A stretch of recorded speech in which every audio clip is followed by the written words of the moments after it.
Welcome back to Tao of Twang. I'm Dave. We've got kind of a laid-back groove here today. I'll show you the chords in just a minute, and I'll include several minutes of the loop that I just played over at the end of this lesson for you to practice with. Now, today, I'm going to show you kind of a chunked out mapping of basic skills that you can apply in improvising over this progression. And the sorts of things that we're looking at could be generalized to a bunch of other chords, right? The methodology of it, or other songs, right? And other progressions, okay? So it's very similar to the caged method in that regard, right? You know, if we learn this stuff as a G, you know, move that around. Could be a D, could be any other thing on the keyboard or on the fretboard, right? So it's just a good thing to keep in mind that when you're learning and using methods like this, you're learning skills, not just how to play this particular tune and, you know, lick number one, number two. So let's look at our progression, and then we'll jump right in here. The things that we're going to feature today specifically are chord tones, and like I said, those shapes and kind of the caged approach, along with, you know, connecting with some pentatonic stuff and some kind of bluesier sounding scale moves, okay? And I'm going to keep it kind of located around a couple of positions so you can have a really sort of, you know, cyclical routine and system here for practicing this that will keep you going because it's a routine, but will also allow you to be creative and come up with your own melodies and phrasings and things, okay? So let's look at our progression. Now, this one does have kind of a beginning, a middle, and an end, right? Some of our progressions we just use like one chord, or, you know, the practice loops that we use. This one has more of a song feeling, so after a while you'll be able to jump in wherever you want. But for now, I'll wait for it to come back around. So it starts on G, then E minor, then C,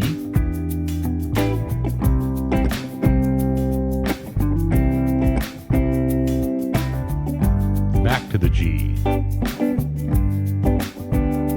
Okay, so in another position, G, E minor, very similar to the G actually, C, G.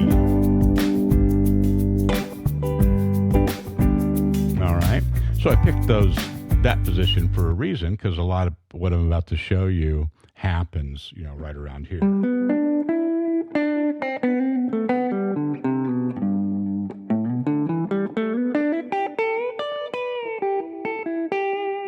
So there's a little bit of that pentatonic, and then a little bit of triad playing or arpeggio playing.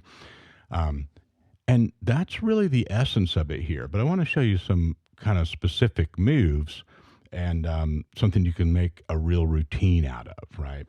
So let's go kind of chord by chord.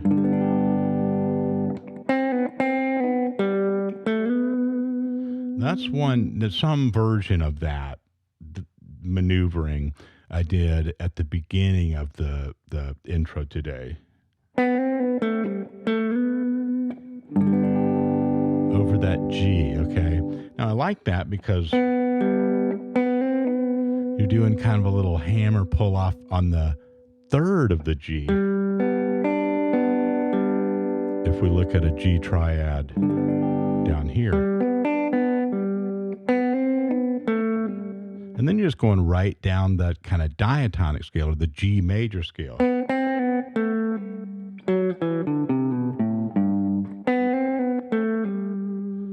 Okay, and then sliding up. Okay. All right, the note there is B, which is also the third of G. So we're really featuring the third as far as our chord tones go on that lick there. Boy, I didn't hate that right there when I accidentally went up to that. That's the kind of thing that happens. Like, man, I'll probably build another lick off of that right there. If I had time, I won't use your time for that. Okay, so a lot of these are going to be able to be imposed over more than one chord, maybe even all the chords.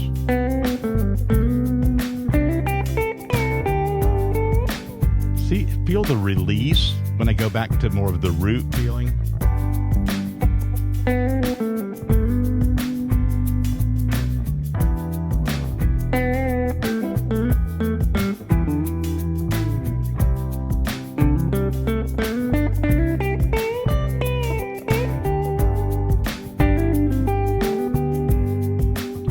Okay, keep it simple on this one, man.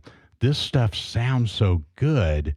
You don't need a lot of speed and add in all kinds of, you can. Once you get this going, if you take this to band practice or get really into this backing track, after a while you can put some more kind of, wheeling in some, bigger rock licks and stuff. But I really like that ultra melodic, laid back feel for stuff like this, right? And it's a good place to start, and it's a good place to help learn a lot of different triad shapes and things. So here,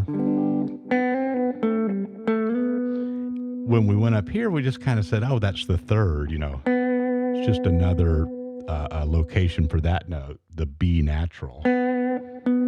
But it's also puts you right in, especially if you get there with using the right finger.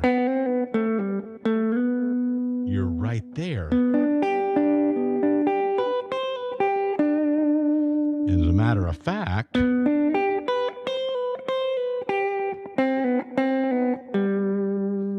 end up, with easy access to an octave higher than.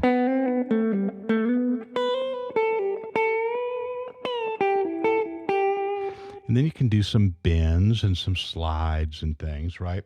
And you can even bend this one.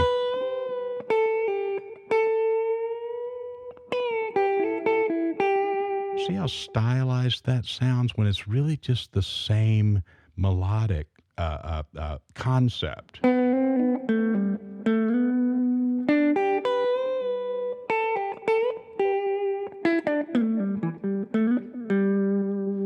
So there's a lot of repetition here, but when you put the different embellishments and timings and letting some of the notes stretch out longer and so forth, you get more emotion, right? That's a good combination. Less work, more emotion, right? More notes, more work, more licks, more. Yeah, nothing wrong with that. If that really motivates you. But along with that, make sure that you're squeezing this stuff, getting the essence out of it. Sometimes it's just almost so simple that it's elusive, right? So let's put this back on and just take that little path that we just talked about and mapped out and just see what happens. And, you can go kind of chord by chord, but you can also just kind of see what happens if you kind of play over the whole progression.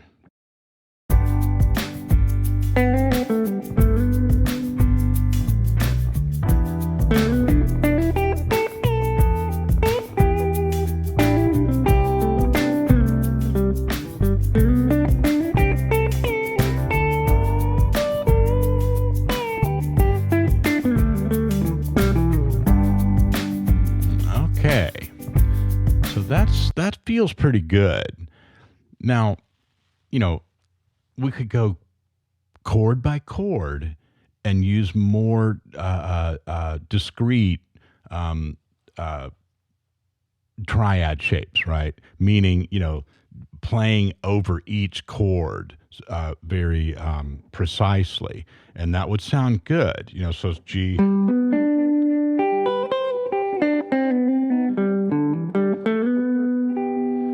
Right. And that's kind of the main little path right there that we've talked about so far. We get to that E minor, you could do something that's more designated to E minor.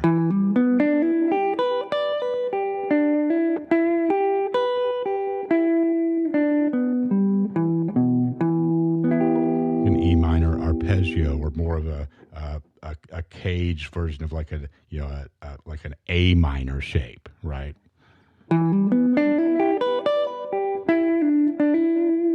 Same thing for C.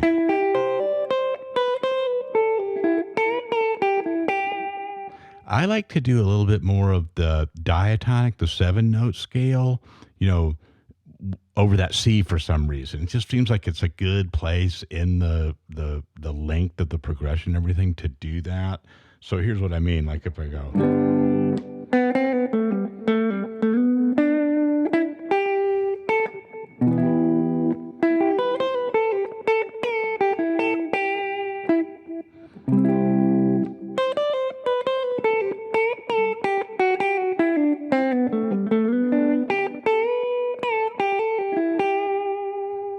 Okay, that makes sense. It's just an idea. And when I say mapping, you can kind of, when you're really getting loose and you're getting free with your improvisation, you're probably not, making these plans so definitively as you go along. But when you start off, when you're really teaching yourself the process of improvisation, it's good to have a little roadmap, right? I'm going to do some pentatonic stuff over that first G. Then when I get to the E minor, I'm going to do like a little triad of the E minor. And then for the C, I might, whip out part of that fuller G major scale.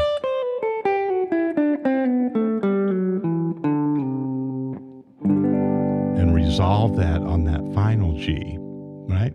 So that's kind of the dialogue, the narration that you might be telling yourself. And even before you start playing, you can make, roadmaps or plans, like plan it out, right? Keep it simple, though. As you can see, sometimes the simpler, the vibe of something, or what, at least for me, what I tried to capture with this backing track is very well served by just keeping it, really a lot of this. A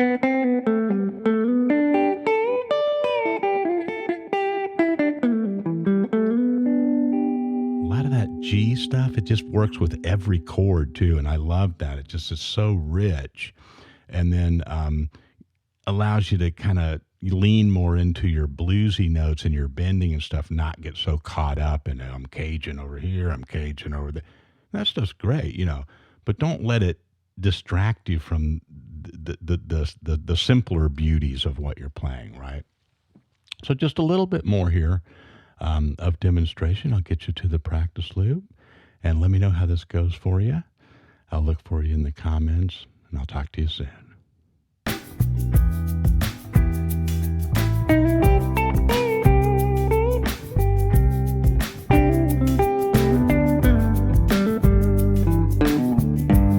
That major pentatonic.